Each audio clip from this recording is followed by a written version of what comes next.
haven't seen a single political sign. And I've been thinking, wow, I'm really proud of this community of people that I don't even know that aren't getting into polarizing, like, hey, I'm letting you all know who I stand for, and instead making it a personal, private decision.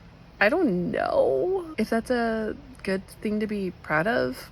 Today, I saw my first political sign, and the disappointment. Oh, well, there it is. There's the first one. What's going to happen from here? And am I going to put a political sign in my yard to let everyone know, like, hey, there's people that feel differently than that? A spiritual friend of mine recently posted, there is no unity to be found in this 3D world. There will always be polarity, and that appears to be true. There's been conflict in the St. Louis spiritual community, and people having to make public statements about their perspectives and their decisions. In this particular situation, there's not a win-win-win-win-win. Someone or some group are going to feel uncomfortable, hurt, left out. There's not a solution fit for everyone involved.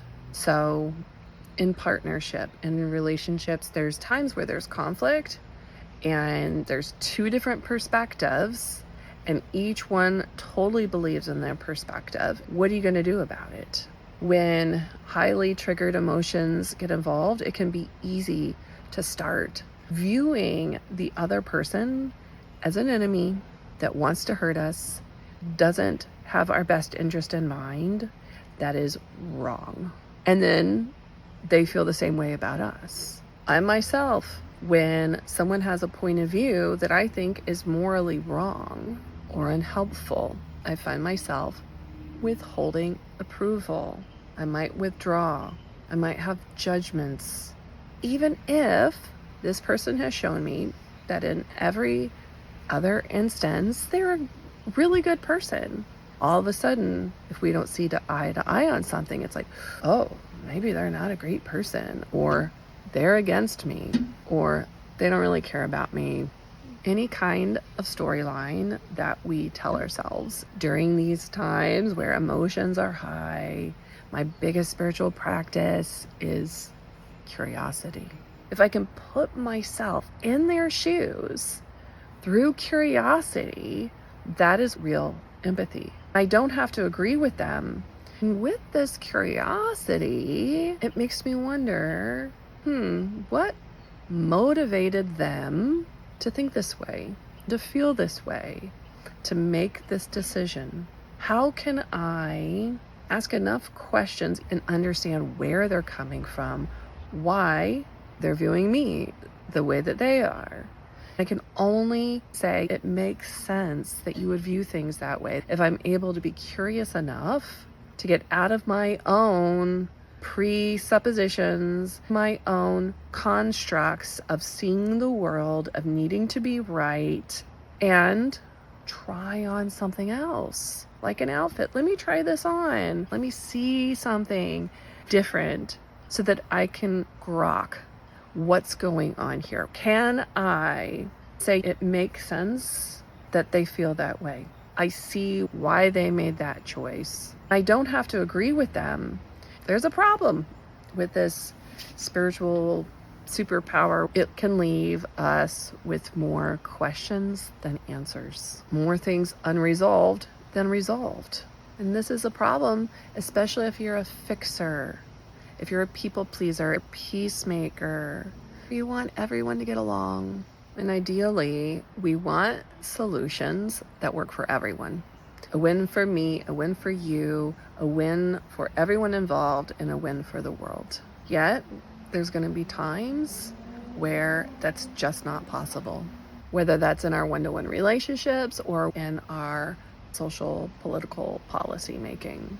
So whereas we want to make everyone happy, it's just not possible. And sometimes, particularly if you're prone to people pleasing or codependency, you'll do whatever it takes to keep the peace, but at the cost of abandoning yourself, so that everyone else wins but you. And whereas this can sometimes be an admirable thing, to continually martyr yourself for the sake of everyone else eats away at your soul, at your sense of self, feeling good about who you are. You matter, that your voice matters, that your wants, needs, desires matter, that your opinion matters. When coalescing to keep the peace, to make others happy at the expense of your own happiness, when that's done repetitively, it takes you down a path of disconnection from yourself, disconnection from others, God, to spirit, to source, to your intuition, and feeling lost.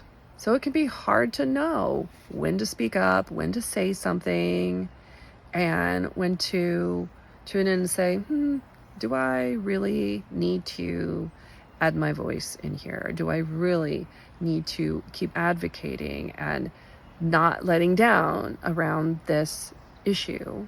Should I put a political sign in my yard? So when in situations like this, here's some questions that I ask. First set of questions is this fact? Is this fiction? Or is this opinion? There's a lot of things that we are sure are facts, and when we get challenged on that, we realize these are stories we're telling ourselves, things that we're inferring based on our perspective, morals, and values. And when we focus on facts, it opens up room to explore, to communicate, to let go of the need to be right and learn something new. It doesn't mean that everyone's going to see the light and get on the same page and feel the same way. But maybe by being curious, by asking some questions, some seeds will be planted that can open minds up to at least trying on a new viewpoint, like trying on a jacket. How does this feel? You can put it right back on the rack and say, I'll think about that, and keep an open mind. And here's the last question to ask yourself, especially if you find yourself getting caught up in other people's dramas, taking on anxiety and worry, feeling that you need to fix it, codependency. Ask yourself this: is this a me problem, a you problem, a we problem, or is this God's problem or source's problem? So is this mine? My stuff that's coming up for me to look at, to take responsibility for? Or is this like, that's your stuff, I'm gonna let you take care of your stuff and figure your stuff out, you don't need me to come in and save you from it? Or is this a we problem? Is this for us to figure out together? Or, you know what, I release this to the universe, I'm gonna let the universe take care of this. Just that last part is often enough for us to step back and say, this isn't my thing. Or, I didn't think this was my thing, but really it is, because I have these stories and projections that I'm overlaying on top of this. It's giving me an opportunity to heal those things, let go of these things, operate in a new and different way, gain a new perspective, whatever that is. Let me know if you'd like me to share anything else around this.